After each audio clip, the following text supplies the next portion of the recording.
Welcome everybody. Nice to see all of you here at the end of the year. Several familiar faces here. I'm not showing up to these events as often as I should. I don't blame it on work or travel. But I'd like to pick at the end of the year, talk about something which we have all kind of like been exposed in the news. GenAI, and not just in the Java space, but in general. So it's all over the news. What is it actually, what's interesting for us? What should we do as developers? How should we think about it? So at the end of the year, there are conferences, books, materials being published. Kind of like, what did we learn from this year? So one thing we should always think about, that GenAI adoption starts from business needs and not technological aspects. It's not the hype that drives us. We need to understand, even more than we did in the past, like our business requirements, a lot more, because we might be asked to add new features or new functionality, or we want to do that in a way which we couldn't do before. But we need to really understand why we actually want to do that, and what technologies and what techniques we should be using here. So if we think that we have the experience of building apps in the cloud, so a very simple deployment. We have a Java app. We're in the Java space, so let's think about that. Runs in a serverless environment. We have a database, could have a messaging system, and we have observability. So we know this, we have the experience, we work on this on and off for years by now. But if we look at it now we have GenAI cloud applications which we want to put in production. So what changes? We add different models, and we can run them in various ways. Here, sure, I'm going to show Vertex, and we have to think now, how do we interact with these models? What do they bring to us? How do they actually help us in our business? If we don't have a use case for that, we will not be using it. So as we build these apps, there's always like this, at least in my mind, there's always this idea, how can I improve quality and robustness and trustworthiness of my app? If we have the experience of the past, of how we build apps and how we need to deploy them in the cloud. Now we're thinking for GenAI apps, what is it that we don't know? Is it simple to start? Yeah, if we look at materials at many conferences in 3 lines, you can call an LLM. Is that production worthy? Where should we spend time to build our apps, to improve our apps and make them reliable? I'm Dan Dobrin, I work for Google Cloud. I'm an app architect on the North American technology team. My focus is on app dev, app experience, GenAI, serverless, event-driven architecture, more or less everything which runs on top of Google Cloud. I spent quite some time around performance optimization, always has been a pet peeve of mine. And I'd like to explore what's new, and the decisions we make today will influence where we go tomorrow, where we are today. We made our decisions yesterday. So what should we learn? What should we think about things? So let's take this application, and let's see this application running. So I can take an image. The Jungle Book, everybody knows about it. So images and books are all from Project Gutenberg, so no issue with licensing. So I can upload this image. I can upload this image. I can see this image in Cloud Store. And then the magic would be, I want to understand what the title is. Let's say I take a picture of it, what the title is, who the author is. If I do that, well, I want a summary. Where do I get the summary? So I'm at this application is a university bookstore, and people can, and students and faculty can have public and private documents. Of course, this is a fictitious application because we don't talk about customer projects. So we uploaded this application. It's great. It gets us a summary, and in the end, it could call an LLM to write a good application, a good response, even checks if the bookstore has it available to us. And in the end, we can see the results in a NoSQL database. So we'll see this running. Okay, so this seems very simple. Now we can take a native application. So let's take this native application. Let's clear this response and run it. So we want to do a sentiment analysis on the Jungle Book, and it will do multiple things for us. It will give us a category. It will give us the main character name. Is it a positive or negative character? Are there other recommendations?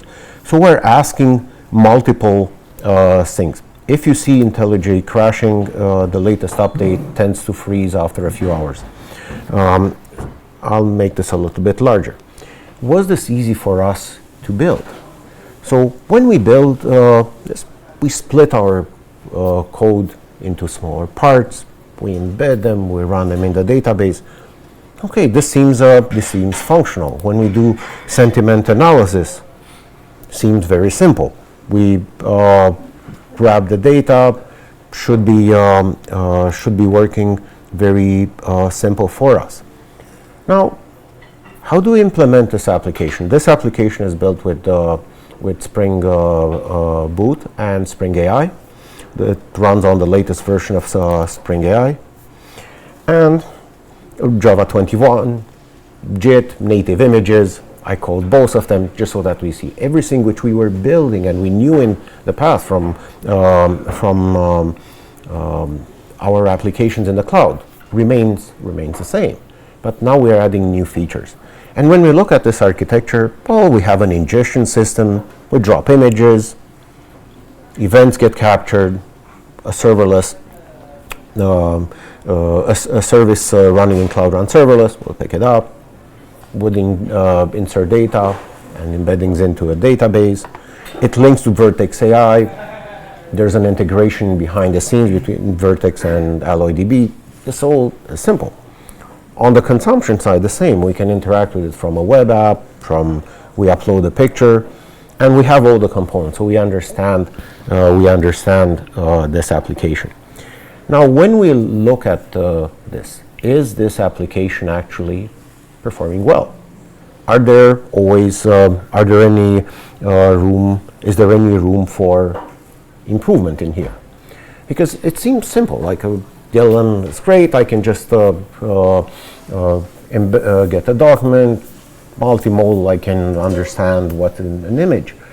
All simple, but it's always on my mind. What is there that we need to learn as this field emerges for us to improve the quality of our app?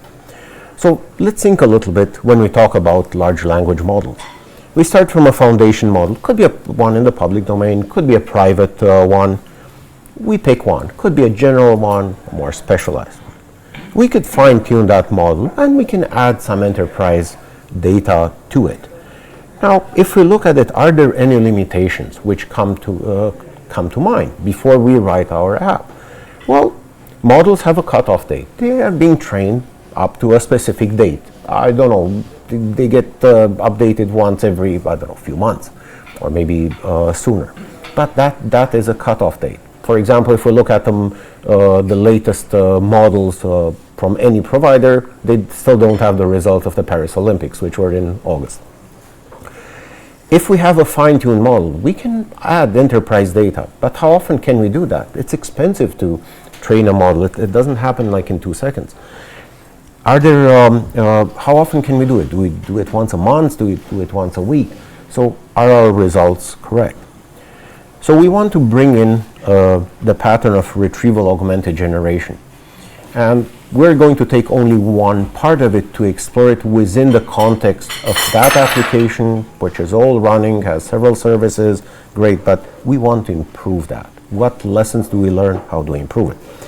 So RAG is a pattern of optimizing the output of the LLM by using additional supplementary knowledge from different knowledge bases, different data sources, in addition to the training data which we have available. Now, are there any benefits to employ such pattern? Well, one, we can improve the timeliness of the application by querying additional sources. Could be file systems, could be storage, could be databases, SQL, NoSQL, graph databases. It all depends on how often we have updated and how timely our application is. But we can improve that. We can bring private information which is specific to our organization and not in the public domain. We hope that our private information would never make it into the public domain. We can get the explainability improved. Large language models might tell us, well, I reached this conclusion, but by providing additional information, they can give us also the feedback. I've used this information and I got to this response by doing this particular step. Now, let's take it one by one. What is actually happening? There are two parts. One is ingestion, one is consumption. We take a document and we split that in multiple chunks. Why do we split that? Models have a context window. Some have an immense one, like Google has one with 10 million, Flash and Gemini, they have 2 million, and they have been tested at 10 million. So over time, models will increase in the context size. I think Sonnet is at 200,000, others have various lengths. Now we have also think that if we can do data analysis, why not add as much data as we would like to add? So we can, our appetite grows. But by this, we might have to chunk the information in different blocks. And how we chunk it, well, that is interesting. I chunked in that app things by character. Is that good or bad? We'll see if we can improve on that. Then these chunks, we use a specific embedding model and in the LLM, and it will generate vector embeddings. Vector embeddings are, think about it, they have the semantic meaning of that particular chunk. It's a sequence of floating numbers, and we're always going to try and compare, like in geometry, if we plot them, which vectors are closest to each other for the similarity. We store the data of the chunk and the vectors in a purpose database. Now there are specific ones, like for vector databases. There are others who have added vector capabilities to it, like Postgres has PG vector. All the Google databases have vector support at this time. SQL and Cloud SQL, AlloyDB, or NoSQL in Firestore. And you can choose either one you want. Now, on the retrieval side, a user will have a prompt. So that is the user prompt. A GenAI application might add to it some system message saying, well, I'm an application, a bookstore application, and I'm always going to work in the realm of books and always answer like a literary critic or a university professor. An LLM would calculate embeddings for that prompt, and now we compare these vectors. These vector embeddings, we would try to find similar ones in a vector database. The more this, and we decide how many we want to find and if they match our criteria. With this information, with the prompt and previous codes, because we might do that in multiple steps, we pass that to an LLM to provide for us a response. And our GenAI app would give us an answer. This does not have to be a chatbot where you interact with it multiple times. It might just be a sample like I did. Just give me a sentiment analysis of this particular book.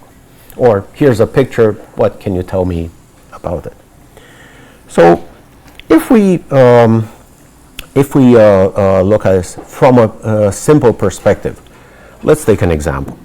Now, the app I showed you is built with Spring AI. I have updated it. It runs on Spring AI. I think it's a milestone 3. I didn't update it to milestone 4. These samples are built with LangChain4j, because I want to stress the point that in the end, we want flexibility. We can run them on Spring Boot, or we can run them on other web frameworks. But in terms of AI orchestration framework, we have choices, and we should be able to do that. For us at Google, we work with any type of framework, whatever our customers would like us to work with. So these samples are coming, good part of it from my friend Guillaume and colleague. He presented them at some other conference, but I'm trying to see how these could improve what I've done before. So I'm kind of like trying to demolish my own application or improve on that. So a simple RAG, if we run it, of course you get all these messages from IntelliJ. What do we do here? So we take this document. It's a document which has been made up just so that no LLM has been trained on it. I'm going to use an embedding model. This is the very latest one from Google, and you can use other models, embedding models, which are available on Hugging Face. That's up to your application. Here, I've split this by recursive by default. In LangChain4j, it does it by paragraphs, up to a size. Then if a paragraph is done, put a sentence, then a line, a sentence, and a word. Is this splitting the best thing? Well, this is called naive RAG for a reason. It's simple, is also naive. Now, you have different models. So I'm going to use here Flash. Flash is a fast model. It's geared for speedy answers. Pro is takes longer to respond, but is specialized for heavy reasoning. And you can use them interchangeably and use them always, or use any models you would like, which would help the type of application you would be building. So this, I'm going to use a higher level construct, a car expert, which under the hood understands the language model, if there is any message history, and it will work for it. Now, I have 3 questions.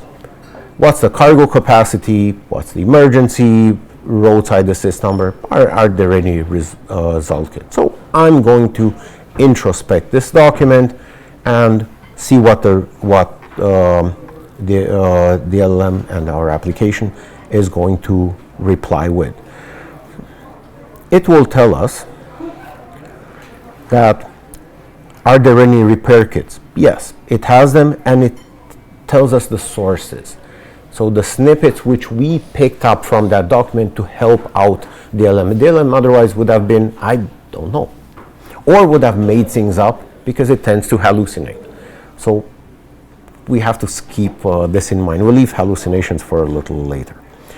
So each one of these steps would be based on a question. We have a roadside assist number. Here is the number, and it tells us from which snippets we had them. This is good. So now let's move a little bit on.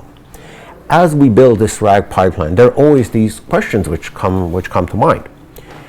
What do I do if I have a loading or a parsing issue? Do I understand the format? How should I do that? If I have a PDF that has tables or it has images, what should I do with it?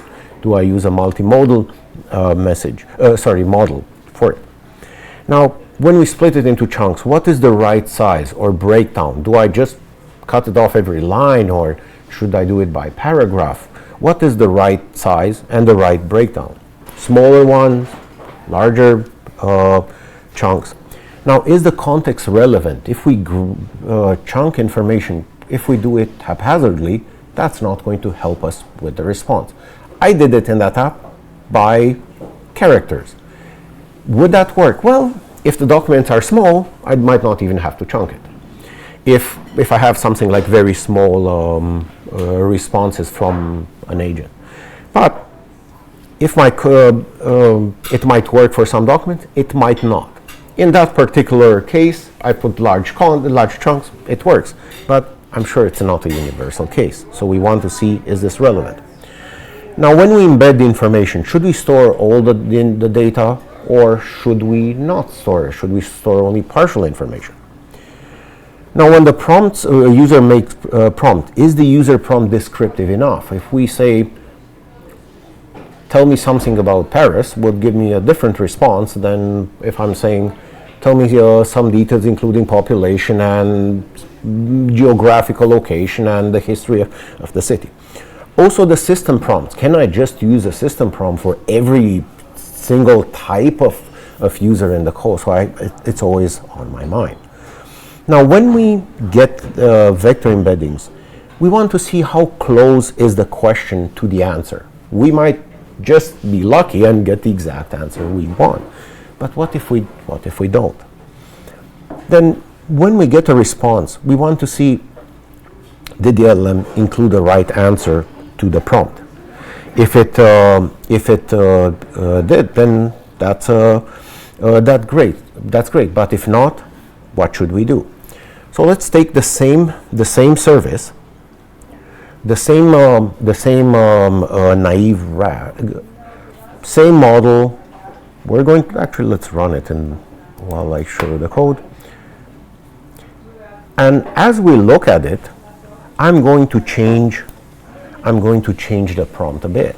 So I'm going to say, well, you're an expert in car, automotive, and you answer concisely. Here is the question. And if you don't know the answer, please reply that you don't know the answer. Don't hallucinate. Don't make this up. In the absolutely, yeah. So don't make this up and answer exclusively to this question. So now I'm adding to these questions also one: can I race in Formula One with this truck? Normally, if I don't specify it, the model might decide to say, sure, I mean, if you really like to. But because I phrase my prompt, I get the same answers that yes, you have a tire repair kit. But when I'm looking at, can I race in Formula One with Symbol Starlight? The answer is, I don't know the answer. It tries to tell you that it tries to find some issues like traction control. Sure, if you follow Formula One, important. But it will tell me that I don't know the answer. So by now, I'm thinking back at my application here. If I'm looking at this data, and if I'm looking at this data, and I'm going to find where is my data? Let me make this larger. I'm going to find some information. I'm just writing some simple queries. I'm just writing, just go find it. But that might be something which I need to improve. So how should we think at RAG and its limitations? There are issues around like retrieval. We can have inaccurate retrieval, get the wrong data. We can have bias or noise. Either we're biased towards a particular domain or a particular problem, or we get noise, we get information which actually has nothing to do with us. The computational cost. Can we get that information in one single shot, or do we call an LLM multiple times? Because we have to store it. The way we store it in ingestion and the way we retrieve it has a significant impact on our budget and our time. LLMs and their usage, as much as they're becoming more and more ubiquitous and cost effective, they're not free. And you can incur quite significant costs. The context windows, they are finite windows. Like, sure, not every user would use a Gemini model, and maybe even 2 million for some specific use case. If you want to take maybe I don't know, a law company might want to take all their cases for a month and analyze something, that might not be enough. Then you can have problems like hallucinations and explainability. We could see how we can try to prevent some, but in other cases, it might just make things up. There are data knowledge challenges. What is the data freshness? Even if we have it in a financial services organization or a sports information, let's say there's a Formula One race. There was one on Saturday night. If I want to write an article, if I don't update my database, it might not know. If I don't update it, so how fresh my data is, it's important. Finding the effective knowledge representations as well. And of course, there are evaluation and security and privacy. We want to have safe responses. We don't want to get inappropriate responses. We want to prevent PII data, for example, to leak, obviously. So let's focus today, because there are many patterns in which and techniques we can look into. Let's focus on ingestion, because everything starts from there. And I put in bold the areas where ingestion would definitely be part of potential limitations in RAG, and we should be aware of that. Now, we're used to patterns. We were dealing with a gang of 4 patterns and whatnot. At that time, we were looking at repeatability. We were looking at what did other people learn to have an efficient implementation. Well, in the AI space, I use this type of diagram for performance optimization. But the idea here is we want to understand what are the areas which we haven't learned, what is new in terms of repeatability. LLMs are non-deterministic, so the answers, if I'm asking, tell me, I don't know, tell me the most famous quote from Aristotle, it might not necessarily give me the same one each and every time. Then reliability of the information, we don't want this, we want to guide it in a way that it would always give us reliable information. Accuracy is very important to us. If we ask about the population of Toronto or of Paris, whether it's 2 million or 7 million, that might be quite a change. Performance and cost. Well, cost is one, and that depends on how we engage with things. But performance, the more parameters we want to analyze, the more it might take time to reason. Sure, we should not expect sub-second or millisecond responses for give me a summary of a book. It's unrealistic. But there are ways in which we can do sentiment analysis, or other areas where we can improve performance. Now, if we look at ingestion, well, chunking is simple by default. I showed you how that is, but if we take this sample and we run this, let's run this. Let's run our tests in here.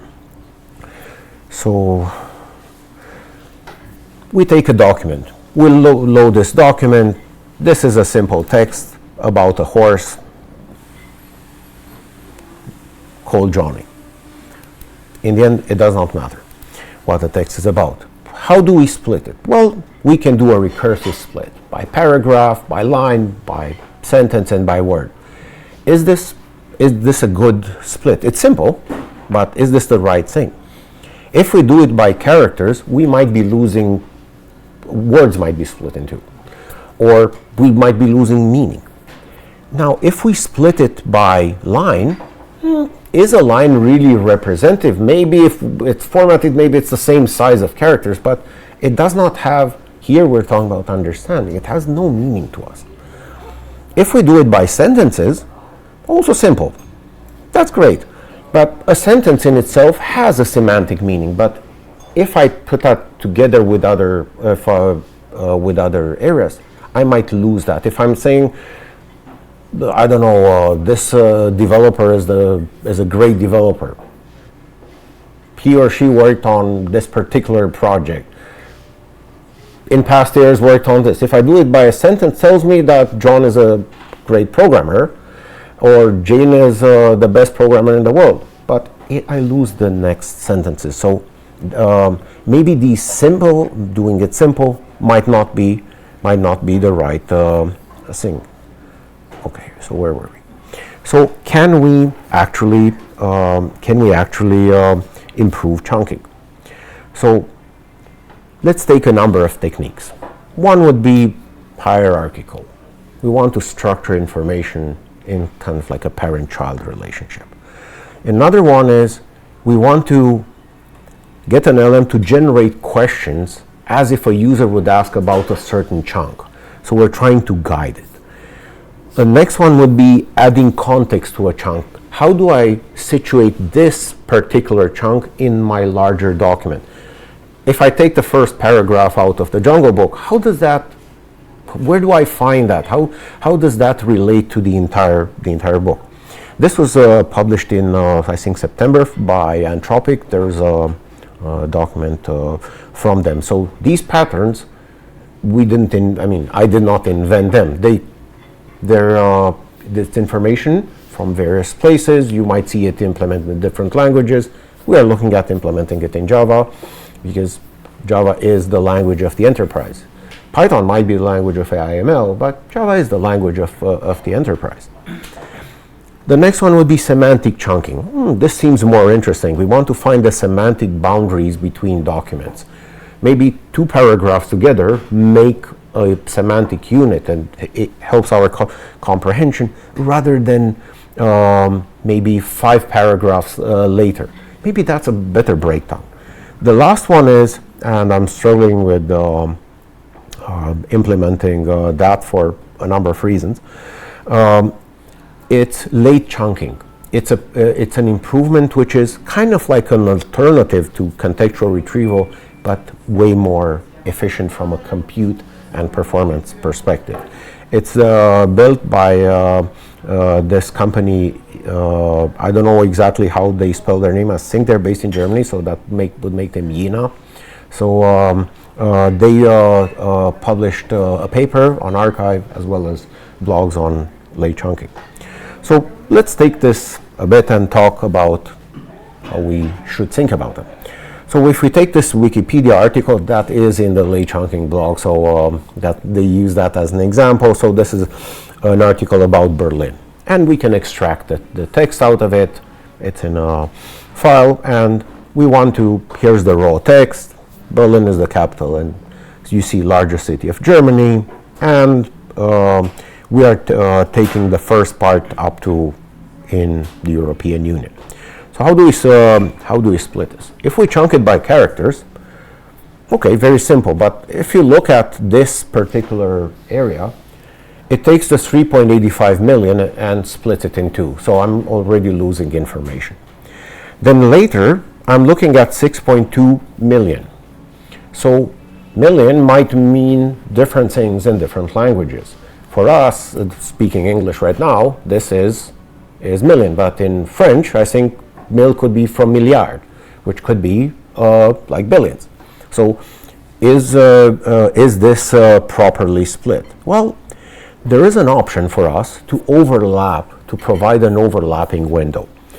So we take still 100, but with an overlap of 20. By this, the subsequent chunks are all overlapping by a small part.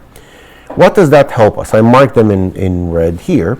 So suddenly the 3.85, you see it's covered by red, so now we would have a contiguous number. The 6.2 million is now also represented. And it has metropolitan region, for example, it's all built in. Okay.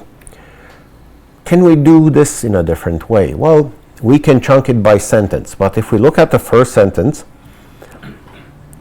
okay, it tells me Berlin is the capital, but if I want to look at population, it says it's more than 3.85 million. But what is it?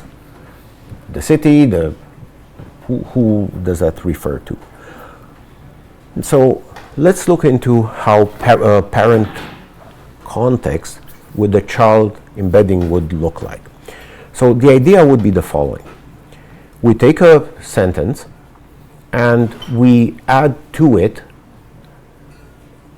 a parent context, which would be, and we can decide, 1 or 2 sentences before, 1 or 2 sentences after, whatever we like.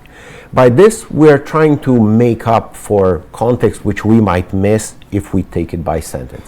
And we move this one by one. The first, of course, cannot have anything before it, but it has the next 2. If I take the second sentence, the parent would be from Berlin as the capital, all the way to Brandenburg's capital, Potsdam, being nearby. So if I take this context, I'm going to embed the sentence, but store the embedding with the larger parent data. By this, I'm actually storing more information. Sure, my storage needs will be higher, but I'm hoping that this would give me a lot more context. And I'm paying in storage costs, maybe, but not in compute costs, not in LLM costs. So how would this sample work? Let's see which one we have here.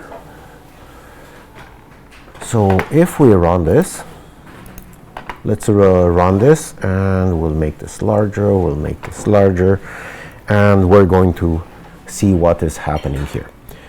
So we load this document. That's the text Berlin, about Berlin from Wikipedia. We split it by sentences, and we allow also an overlap of 20. That is very handy for us to do. Then we can split up, we can print the sentences, we embed the sentences, but we store the entire context. So we do that step by step. By this, as I said, we use more space, but we have a richer context. Now we search in the vector store. So sure, we talk about trunking, but we want to see how this relates to us when we get the information. We get this information. When we search for it, we search for the query string, how many inhabitants live in Berlin. And when we search, we don't want more than 4. That's something which we should always test. And while we're at it, the first best practice or the first two in building GenAI applications, externalize your prompt, all of them. Same as we don't want to hard code. Since we learn how to program, we should not hard code our prompts, because we can govern them, version them, test them without changing our application. Same as with every kind of other configuration. Maximum results. Should I get 4? Should I get 2? Should I get 7? That is something which I should configure. Now, I put a minimum score. So a scoring algorithm based, there are different ones. I'm using one from Google. There are several others. Would tell me, well, if I'm searching for the information, how close do I want this to be? Do I want it to be 0.95? I might not get anything. Do I want it to be 0.5? I might get too much information. So if I'm looking through it, we can print the similarity score, and then we can ask Gemini to generate a response. So we might ask, well, you must answer the following question and base this information on the following extract. Then we extract the data, but when we pass the data to the LLM, we don't pass just the small chunk. We pass the parent context, which is richer and would help the LLM reach a better decision. Sure, there might be overlapping text, but let the LLM worry about it. Or rather, it has more overlapping info than not enough. And of course, we want to eliminate distinct results. And the sliding window is a simple implementation. You just grab sentences, one or more. So what data do we get here? If we look at it, it chunks it by sentence. So I'm going to go all the way to the end, and it picked up 4 of them. If we look at the similarity score, the highest one is 0.91. This is pretty good, think like a 90-something%. It's the first sentence. Okay, it's the capital and both by area and population. Okay, so the parent context, if I'm looking at it now, it tells me the next 2 sentences. This is the first one. I have 2 more. It has the inhabitants and Europe, and so on and so forth. The next one is close by because it's in the second sentence, but it includes the first and the second. So there might be overlapping information, but again, very close by. The other ones start to drop in information, and in the end, I get the information of 3.75. Why did I get actually 3.75? This is something which, if we look at the original document, further down, I can't show you all of it all the time, it tells me that it had 385, but in 2022 it had 375. So the article in Wikipedia, if we look at it, we might take it as a grain of salt. Well, it's this, could be the other. I mean, 2024, it's close enough. I know it's close to 4 million people. But the answer, what is the correct answer? That's something which we would have to evaluate, but that's a subject for another discussion. So chunking with a wider context by now helps us. If I would have done this in my app, I would have gotten maybe less chunks, more accurate information for the genre book. I tried it with all of Shakespeare's works or all the Harry Potter books. All of them fit in one Google context window. But that's not what we would like to do and pass that on all the time. So let's take the next one.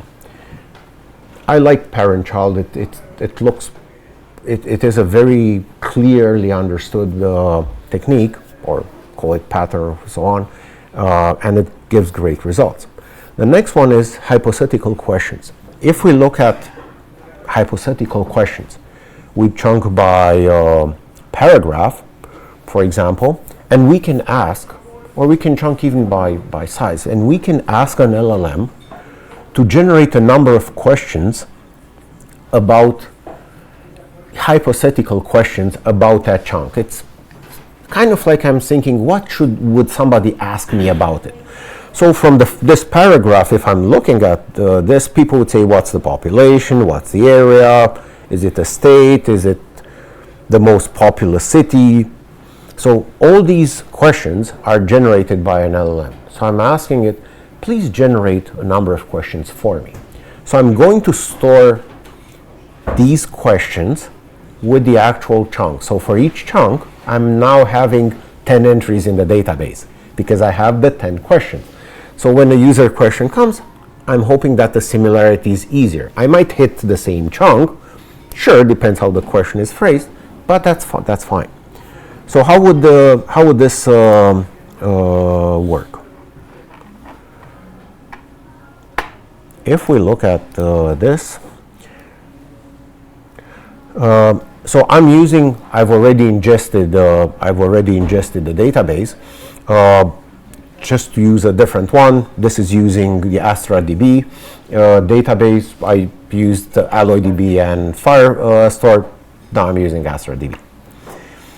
So you can see that there's no limitation, and always think that you have choices of framework, you have choices of models, language models, embedding models, databases as well.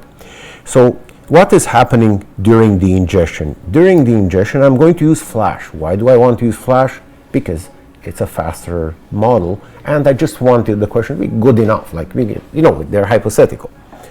And I can retry a few times, sure, in case there's a failure. So I'm preparing I'm asking it to prepare 10 questions for me, like suggest 10 clear questions whose answers could be given by the user provided the text. But don't use pronouns. Don't use things like it or so on, because we're talking about, we want it to be more specific, and be explicit about the subjects and the objects of the question.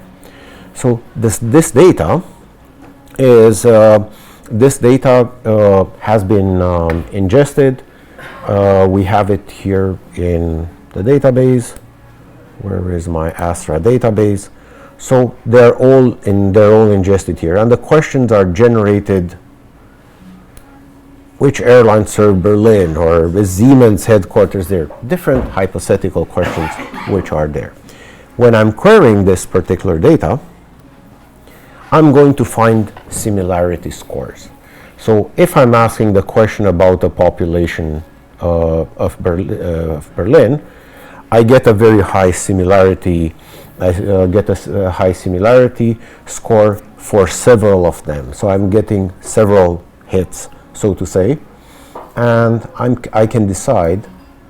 I will take all the questions, get them from the embedding store, use a scoring model. The scoring model is this semantic ranker, it's a Google model. You can use, of course, other models if you choose to do so.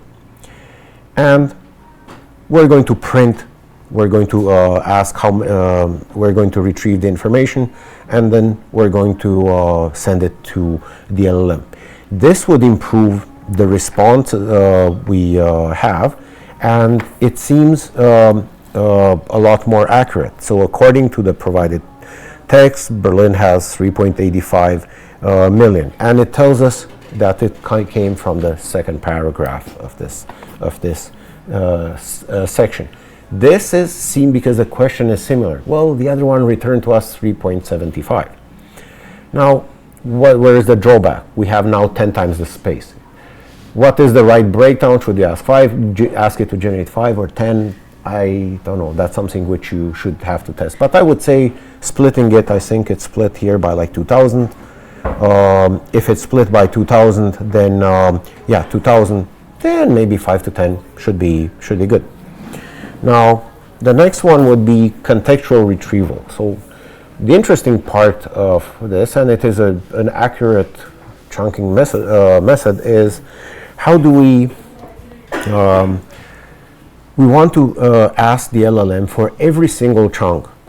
How do you generate a context to situate this chunk within the overall documents for the purposes of improving search retrieval, and answer only with the succinct context, nothing more. So when we run this, what is actually happening when we run it?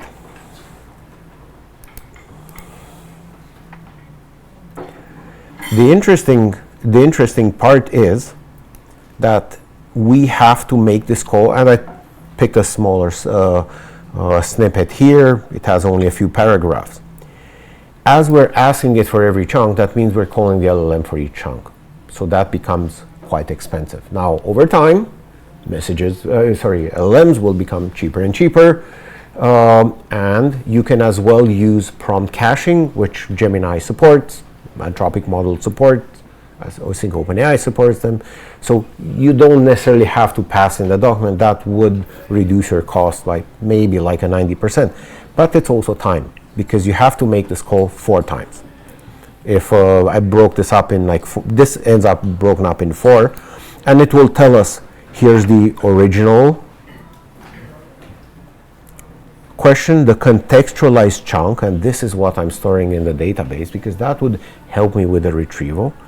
And it will give me one for each, but I have to call the LLM each and every time. So there is a performance hit here. But the answers are very clearly explained and very clearly based on the information we have. So again, another trade-off. The last two would be, one would be on semantic chunking.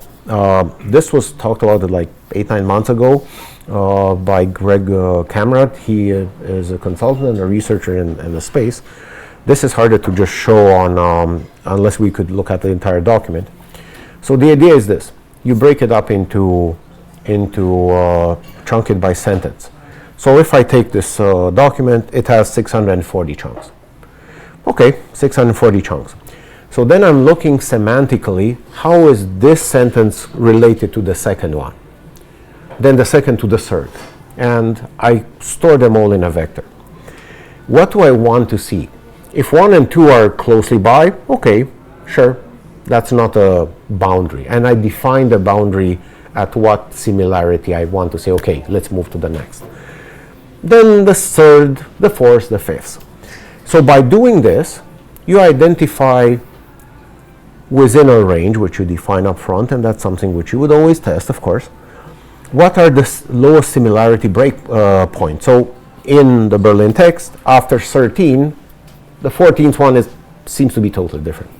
Then after 35, after 40, so then we build a new group of sentences, and once we run this, it will tell us that there are 101 groups.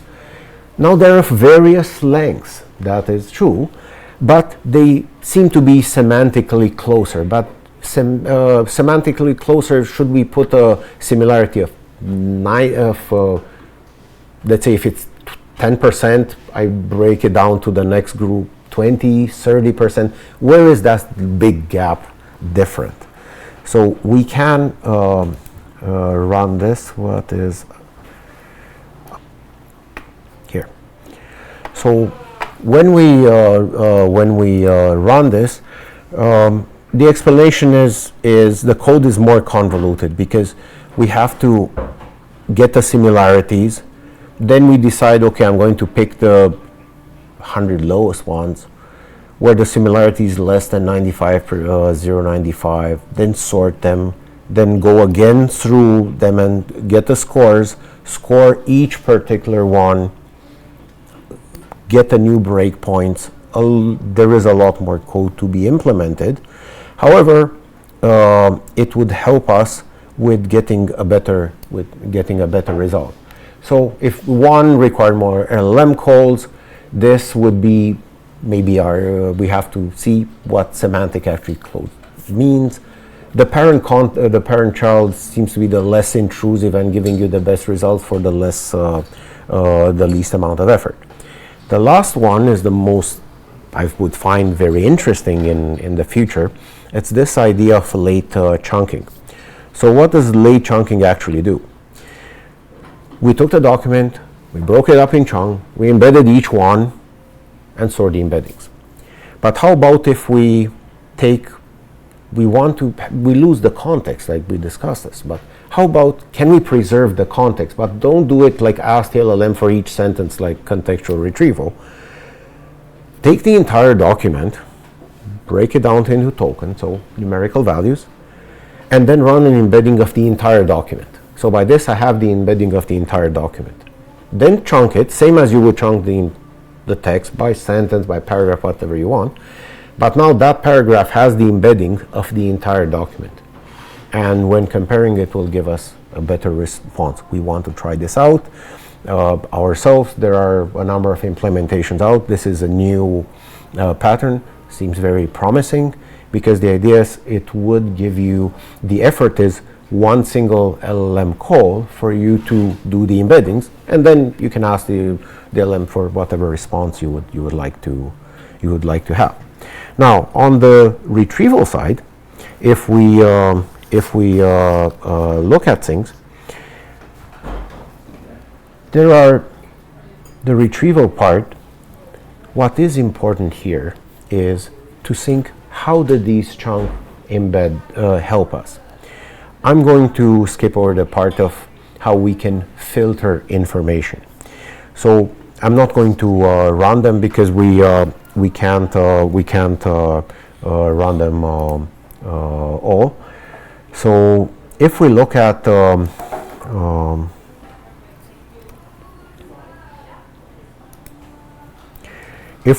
information, when we query information from the database as part of the retrieval process, we have the ability to do some filtering upfront. So before we even go and score everything, we can filter things. Well, we can filter, for example, by authors, and we want to, in this case, get some quotes from Aristotle. So we can retrieve some information, and the database would help us with that. The quotes are all pre-populated, so we could filter on a number of parameters if we choose to do so. Now we could as well inject some values into the context. So we can say, once you grab this data from the vector database, bring also, you look at the content and authors. That might help us, but it might also bring for us too much information. If I run this and I'm asking about what Aristotle thinks about the good life, it will give me a response. It thinks about it, and it tells me what Aristotle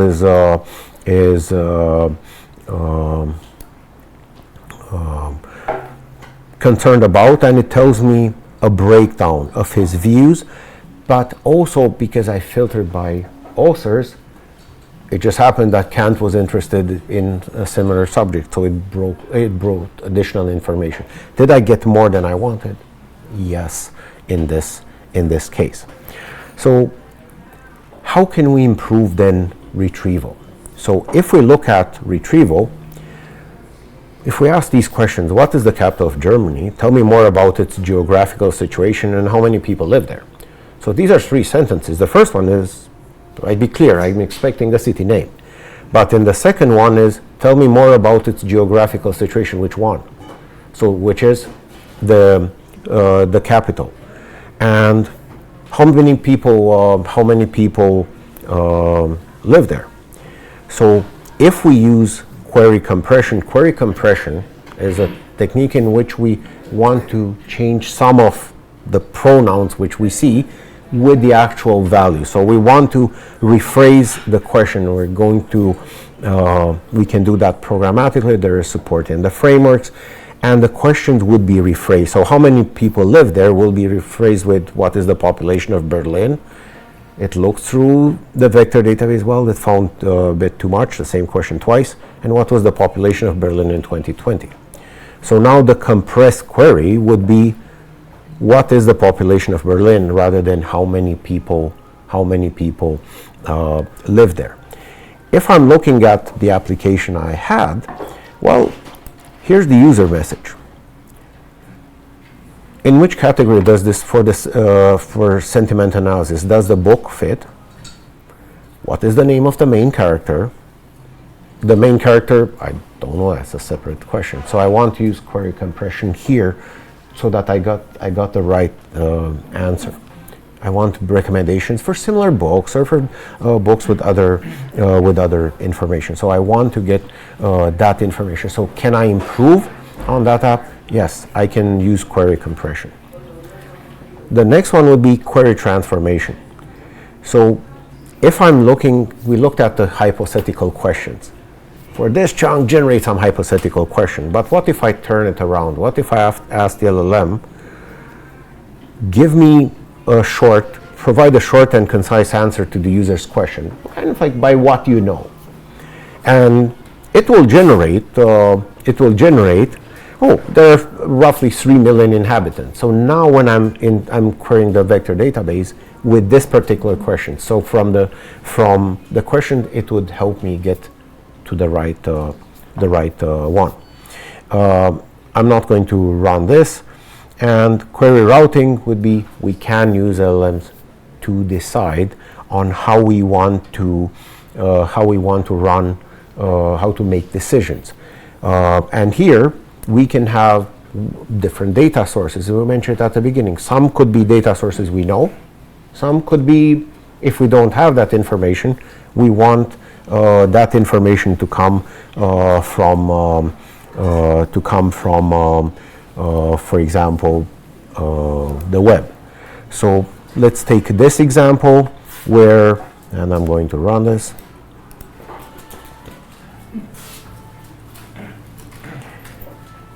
I can create my own web search engine. There's one called Tavily, but I can create a custom Google custom web search engine, and I can now set up this router. One data source is the text about Berlin, the other one is a web search.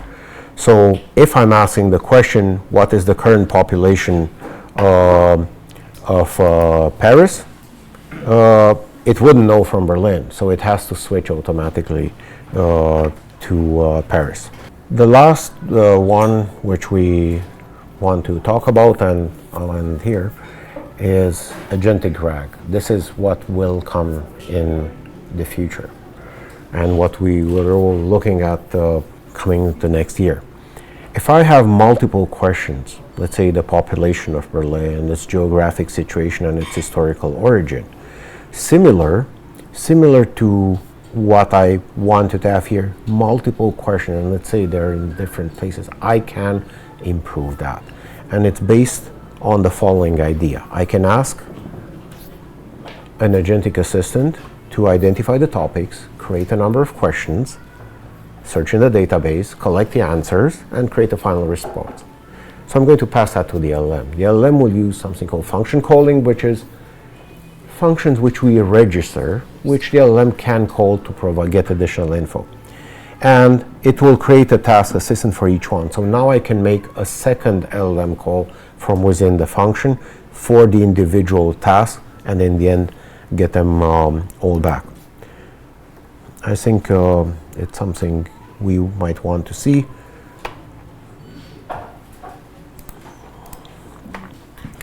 So what are we actually doing? The question is, write a report about Berlin, its geographic situation, and its historical origin. So the agentic assistant will know how to rephrase the question to ask the LLM for individual topics.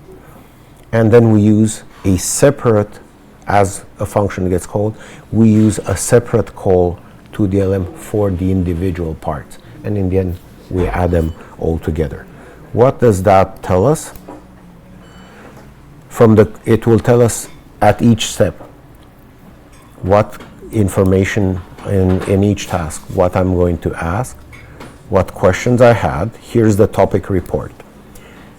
And from the 3 questions I asked, it generated 4. It broke it up into 4. And it broke it up into 4, and in the end, it wrote a final response, which is answering each one of my question.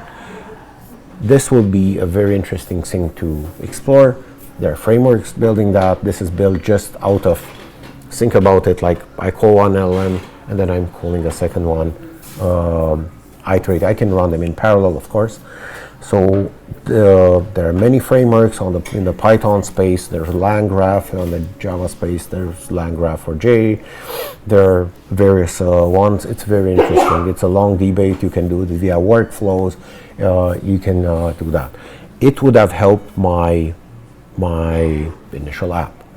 So I'll end with this, and what I wanted to leave you with is, it's easy to get started. We leverage our information. We can easily start building some GenAI apps, but we should ask ourselves, this is new. We are still learning. New patterns emerge every month or every week. How do we make the sense of the best one? What is the best one which applies to us in the enterprise? What should we do when we run it? And always think, what is it that we can improve? Because it's not just execution performance, it's the performance. What does performance actually mean? I'll leave you with 2 code labs. One is in Spring AI, one is in LangChain for J, which show you the different concepts of embedding, of tokenization, of doing multimedia, running a number of patterns. So these are all available here. I provided the first one on Spring AI. My friend Guillaume did the one for LangChain for J. Our purpose is to show that you can use multiple frameworks, you can use multiple models. You saw today we use Google models, we use Google databases, we use also other databases. Always think, what is the right solution for you? Can we optimize things in the Google Cloud? Yes, we can. You can see Vertex under the hood working with AlloyDB. But do you have other choices? Sure. Always make the decision as to what makes most sense for the enterprise. So thank you for listening.